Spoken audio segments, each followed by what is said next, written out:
మన గుండె ఉండేది గుప్పెడే కావచ్చు, కానీ అది సవ్యంగా పనిచేస్తుంటేనే మన ప్రాణం నిలకడగా ఉంటుంది.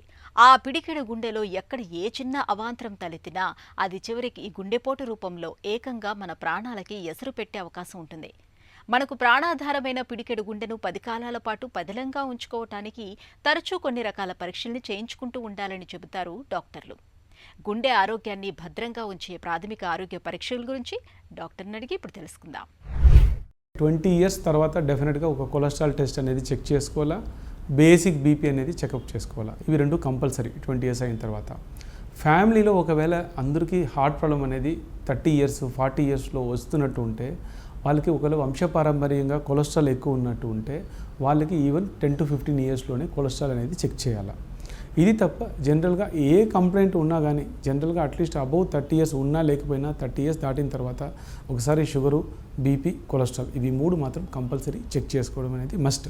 ఈసీజీ ఎక్కువ అనేది ఇంపార్టెంట్ టెస్ట్, కానీ అవి రెండు మాత్రమే మొత్తం కనుక్కోవడానికి యూజ్ కాదు. ఈసీజీలో మేజర్ హార్ట్ అటాక్ వచ్చిన తర్వాత కూడా 80% to 90% వాళ్ళకి చేంజెస్ కనిపిస్తుంది, కానీ ఒక 10% వాళ్ళకి ఈసీజీలో చేంజెస్ కనిపించదు. ఫస్ట్ ఈసీజీ అంటే పేషెంట్ మన దగ్గర ఏమో చెస్ట్ పెయిన్ అని చెప్తారు, మాకు డౌట్ ఏమో స్ట్రాంగ్గా ఉంటుంది, ఈసీజీ నార్మలే ఉంటుంది. బట్ ఆ టైంలో ఏం చేస్తామంటే ఈసీజీని హాఫ్ అన్ అవర్ తర్వాత 1 అవర్ తర్వాత మల్టిపుల్ టైమ్స్ ఒక 2-3 అవర్స్ రిపీట్ చేసేటప్పుడు మెల్లగా చేంజెస్ కనిపించవచ్చు. సో ఈసీజీలో చేంజెస్ ఉంటే డెఫినెట్గా హార్ట్ అటాక్ ఉందని మనం చెప్పవచ్చు. ఈసీజీలో చేంజ్ లేదంటే వాళ్ళకి లేదని మాత్రం చెప్పలేము. ఒకటి.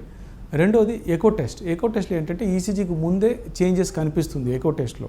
అలానే ఎకో టెస్ట్లో ప్రాబ్లం లేదంటే మనకు ప్రాబ్లం రాలేదని కాదు. సో బట్ ఈసీజీ ఎక్కువ కలిపి పేషెంట్ సిమ్టమ్స్ ఇవి మూడు కలిపితే మోస్ట్లీ 90 to 95% వరకు మనకు హార్ట్లో ప్రాబ్లం ఉండవచ్చా లేదని మనకి తెలిసిపోతుంది. అంటే మేజర్ అటాక్ వచ్చిందా లేదా.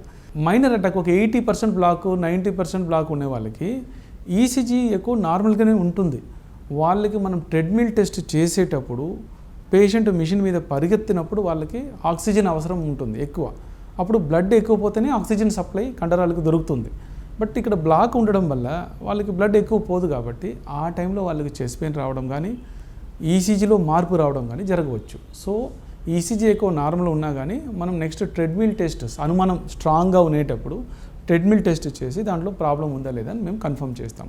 కొద్దిగా పేషెంట్స్కి ఎలా ఉంటుంది, కొద్దిగా మందికి ఎలా ఉంటుందంటే చెస్ట్ పెయిన్ 1 అవర్ నుంచి వచ్చి ఉంటుంది, ఈసీజీ ఎక్కువ నార్మల్ ఉంటుంది. బట్ వాళ్ళకి ట్రెడ్మిల్ టెస్ట్ చేయకూడదు కూడా, డేంజర్. వాళ్ళకి డైరెక్ట్గా మనం యాంజియోగ్రామో లేదా సిటీ యాంజియోగ్రామో బేస్డ్ ఆన్ ద కండిషన్ బట్టి మనం డాక్టర్ డిసైడ్ చేసి చేస్తారు. చాలామంది ఏం చేస్తారో తెలుసా, ఈసీజీ ఎక్కువ లేకుండా డైరెక్ట్గా వాళ్ళే పోయి ట్రెడ్మిల్ టెస్ట్ చేసుకుంటారు. అది ఎప్పుడు చేయకూడదు. ఎందుకంటే ట్రెడ్మిల్ టెస్ట్ అనేది పేషెంట్ ఈసీజీ నార్మల్ ఉండాలా, పేషెంట్ పెయిన్ ఉండకూడదు. అలాంటి టైంలో చేయాల్సిన టెస్ట్. ఎకో కూడా నార్మల్ ఉండాలి. ఎకోలో సమ్టైమ్స్ అయోటిక్ స్టెనోసిస్ అనే ఒక కండిషన్ ఉన్నది. హార్ట్ వాల్యూ చాలా చిన్నగా ఉంటుంది, వాళ్ళకి సిమ్టమ్స్ ఏమి ఉండవు. డాక్టర్ దగ్గర చూడకుండా డైరెక్ట్గా ట్రెడ్మిల్ వేస్తే ఇలాంటి పేషెంట్స్ కొలాప్స్ కావడానికి కూడా అవకాశం ఉంటుంది. So ECG echo compulsory test, treadmill test doctor అవసరం పెట్టి చెప్తారు. ఈ 3 టెస్ట్ జనరల్గా హార్ట్ బ్లాక్స్ ఉన్నదా లేదా అని కనుక్కోవడానికి basic test. Next level of test అనేది CT angiogram and coronary angiogram. మనం హాస్పిటల్ అడ్మిట్ చేసి ఇన్వేజివ్ కొరోనరీ యాంజియోగ్రామ్ చేస్తాం.